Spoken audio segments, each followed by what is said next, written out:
Last week, I was talking about difficult literature and mentioned James Joyce's Ulysses and said that it was a book that I perhaps admired more than I loved. And there were some comments about that. And so I thought I'd think a bit more about the notion of books that we admire more than we love them. And I was thinking over the week that actually it's quite hard to think about books that I do admire but don't love. So it is it's a sort of singular experience to come across a piece of literature that elicits that kind of reaction, but you don't then fall in love with it at the same time.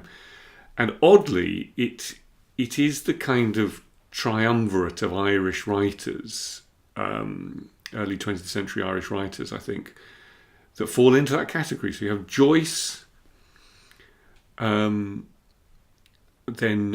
Beckett's prose work, which I really do admire and find satisfying, but don't love, and Flann O'Brien, whose prose I find exceptional, but I don't ever feel I don't feel warm to it. Maybe it is a question of warmth, that with warmth comes love. And there are certain other mid-20th century European writers, like the enigmatic Fernando Pessoa. Is it Fernando Pessoa? I can't remember. Yeah, Pessoa anyway. And the Italian Italo Calvino, who I sort of do get but don't really love. But actually, most books I read nowadays, the admiration and love go hand in hand. But I was talking to a friend. That's not the case with music. I've suddenly realised I listen now to music that I find very satisfying. I find it creatively satisfying, intellectually satisfying, formally satisfying, but I don't necessarily love. Now, given that music is arguably the kind of clearest emotionally abstract art form, that slightly surprises me. But it's true, and it's almost as though, I mean, obviously with books, the sort of greatest experience is admiration and love, mapped onto each other where you can't see the difference, which would, for me would be, bits of Brahms, bits of Schumann, late Beethoven, much of Bach. But actually, I'm listening a lot to things mid to late 20th century music like Pierre Boulez, which love doesn't seem to be an emotion that it wants to elicit. It's doing something else. It's trying to uncover and make real a musical language that isn't either about tonality or rhythm. Which I suspect are the kind of more atavistic senses that we that kind of get us when music moves us in that way. The sort of melody and tonality will come from sort of deep senses of folk tradition, and rhythm is a kind of physical or metabolic experience. So it's weird that admiration versus love thing is happening more in music than in books.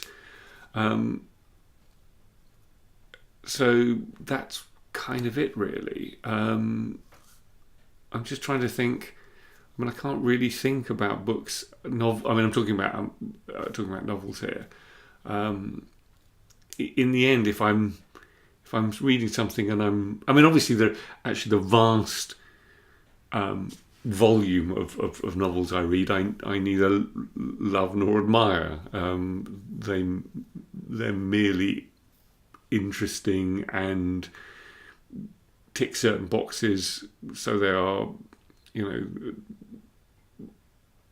yeah. So I mean, the bar is, it isn't, you know, if I read it, I either love it or admire it, and I love everything. It's actually that they're just sufficient unto the day to give me reading pleasure, and add something to the kind of my internal canon, if you will. That is 90% of what I read, and of course that's the case. I mean, you know, I would say 90%. I mean, you know, in business you have the kind of 80-20 rule, the 20-80 rule, or whatever, but it's not that. I think it's 90, because I'm a fairly generous reader, so I fall in love a little easier than perhaps most people. But yeah, it's those books that I love, you know, happen occasionally, but books I admire and don't love, not very often. And I'm quite surprised at that. I thought I would come up with lots more examples. And interesting, just go back to those three Irish writers. In the end, I think it is because ultimately form preceded story, which and character precedes story. And as much as I hate saying this, I think without some fairly straightforward experience of story, actually the emotional levers are seldom pushed or pulled or whatever, and that means we sit slightly outside the experience, and so we can admire what's going on rather than fall in love with it.